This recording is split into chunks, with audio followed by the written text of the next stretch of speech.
Kami dari kelompok 1 yang beranggotakan Saya Iqbal Budi Prasetyo. Saya Radit Asadik. saya Elti Andini, saya Gia Ramadhani. Saya Perkasa Redwa. Saya Abdi Darmaningata. Di sini kami akan menjelaskan materi bahasa Indonesia yang berjudul artikel dengan guru pembimbing Ibu Dwi Indah Kumalasari SPD. Selamat menyaksikan. Pengertian artikel. Artikel adalah karya tulis yang berisi gagasan, fakta, opini, informasi yang dipublikasikan di media cetak ataupun daring. Selanjutnya, ciri-ciri artikel. Yang pertama, memiliki struktur yang jelas. Struktur dalam artikel meliputi pendahuluan, pembahasan, dan penutup. Yang kedua, berdasarkan fakta atau opini. Yang ketiga, menggunakan bahasa komunikatif, yaitu bahasa yang lugas, jelas, dan mudah dipahami. Yang keempat, memiliki tujuan, yaitu menginformasikan, mendidik, dan membujuk bagi si pembaca. Yang kelima, panjang artikel sesuai dengan jenis artikelnya. Yang keenam, mengacu pada referensi. Artikel yang berkualitas biasanya mencantumkan sumber atau data pendukung. Terakhir, berisi ide utama, fokus pada satu tema atau ide yang akan secara mendalam.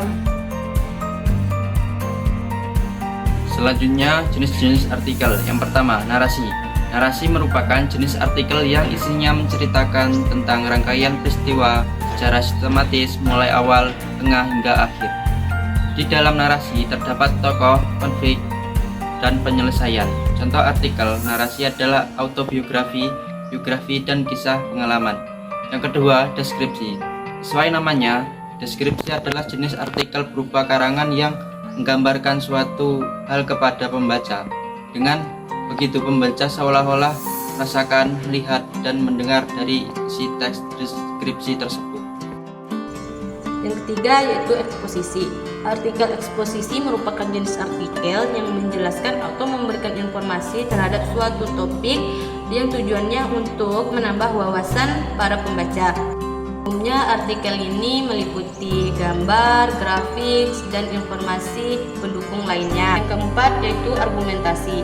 Artikel argumentasi merupakan suatu karangan yang dibuat untuk membuktikan kebenaran mengenai suatu pendapat dengan menyajikan fakta dan data sebagai alasannya.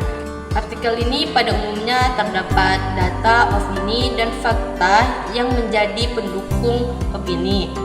Yang kelima yaitu persuasi. Artikel persuasi merupakan artikel yang isinya bertujuan untuk mempengaruhi pembaca sehingga bersedia melakukan sesuatu yang disarankan oleh penulis dalam karangannya. Artikel ini biasanya digunakan dalam kampanye-kampanye, contohnya kampanye anti narkoba yang berisi mengenai bahayanya narkoba. Selanjutnya ada struktur artikel. Yang pertama ada pernyataan pendapat ataupun tesis. Bagian ini adalah bagian pembuka artikel yang terdiri dari orientasi atau pengenalan diri terhadap suatu artikel yang akan dibahas.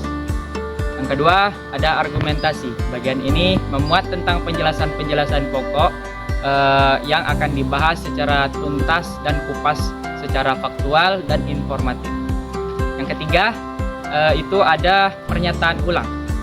Bagian ini merupakan bagian akhir. Bagian ini memuat tentang kalimat kunci yang dirangkum ke berbagai penjelasan ke dalam bentuk simpulan.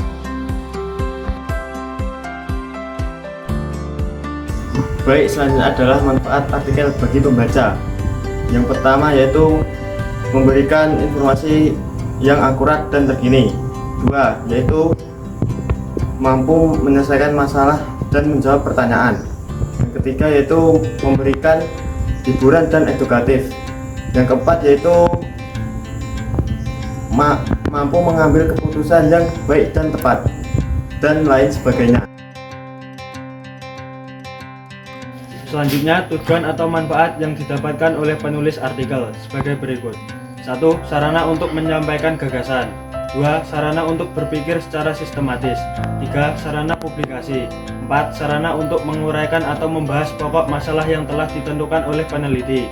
5. Sarana untuk menjelaskan atau membahas suatu masalah sesuai bidang ilmu tertentu. Baiklah, selanjutnya tujuan artikel. Yang pertama edukasi, yaitu memberikan pengetahuan baru. Yang kedua informasi, yaitu menyediakan fakta dan data. Yang ketiga promosi, yaitu meningkatkan kesadaran tentang produk atau jasa. Yang keempat inspirasi, yaitu memotivasi pembaca. Yang kelima analisis, yaitu membahas isu kompleks. Yang keenam kritik, yaitu menilai karya atau gagasan. Yang ketujuh hiburan, menghibur pembaca. Sekian video dari kami ucapkan terima kasih. Assalamualaikum warahmatullahi wabarakatuh.